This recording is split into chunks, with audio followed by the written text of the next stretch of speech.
Mind your way. All right. Hold on a second. He muted it on me. That's the kind of guy he is. All right. All right, what we got?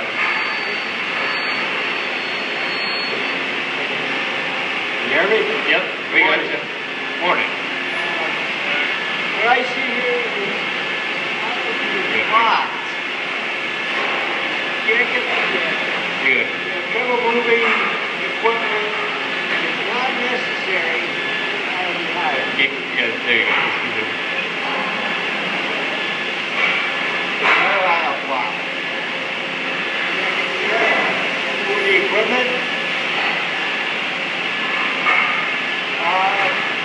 Extra boxes up on the side there that really don't need that many, I'm sure, all at once.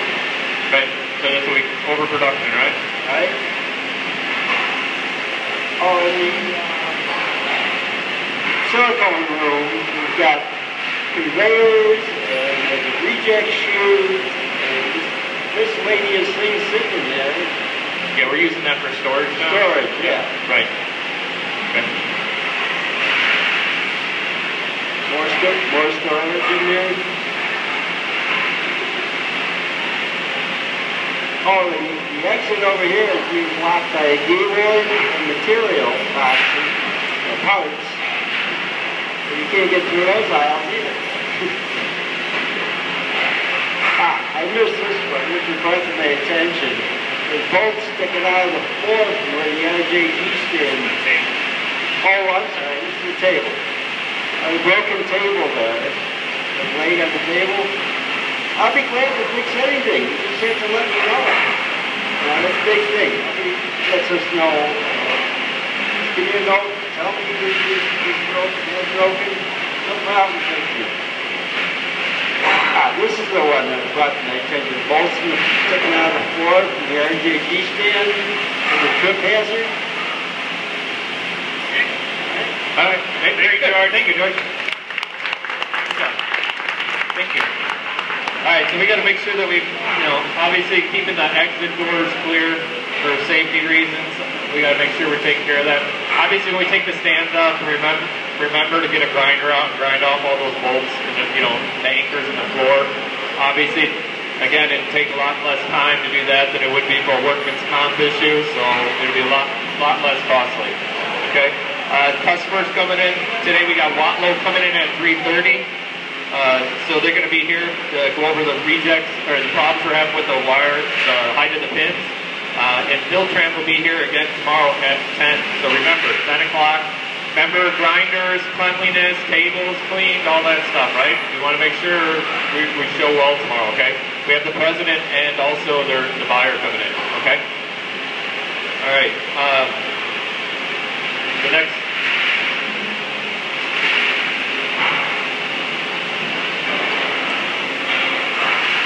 All right, so Paul was talking about his greatest lean improvement. And then he says, we did that by simply asking people to fix what bugs them.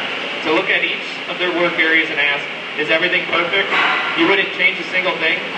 Surely there must be something that irritates the hell out of you. Getting people to think at this level about what bugs them and then make the effort to improve it or fix it, no matter how small the improvement, was the single most important improvement I made. Prior to 2-second lean required me to organize Kaizen events. Someone had to organize an event, manage a Kaizen newspaper, and a variety of other Kaizen tools. But when I simply said, stop the struggle, fix what bugs you, and make a 2-second improvement, that was the game changer for FastCap.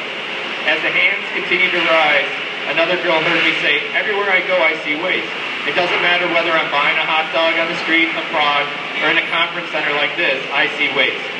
And that has been very important to my success. I see waste everywhere. I've trained my eyes to see it. The young woman raised her hand and asked one of the best questions. Instead of pointing at me, she asked, where do you see the waste in us? This is an example of a mature lean culture.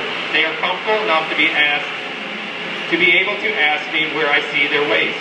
When I speak, I usually take 5 or 6 mini eye poles and super mounts, one of the products I developed to do lean filmmaking, and I give them to people who ask me great questions. Needless to say, I promptly gave her one, and I asked the audience, why did I choose to give the mini eye poles and super mount for this question? over all the other questions that I've been asked this evening. She replied in typical banker humor, because I am beautiful. A hearty laughter arose. There were quite a few others answers, but finally somebody got it. It's because she focused on herself and her own problems. Okay? So not focusing on pointing out things about other people, but she actually focused on herself. Okay? Alright, we went over that, the single piece flow yesterday, but this is for everyone. We want to make sure everyone understands. I know it's a new phone system, and not everyone finding out that we just assume people understand how to use the phone system. The phone's ringing constantly before 7, and it's ringing a lot after 5 o'clock. We want to make sure everyone understands how to answer the phones and so forth here at Hanson, okay?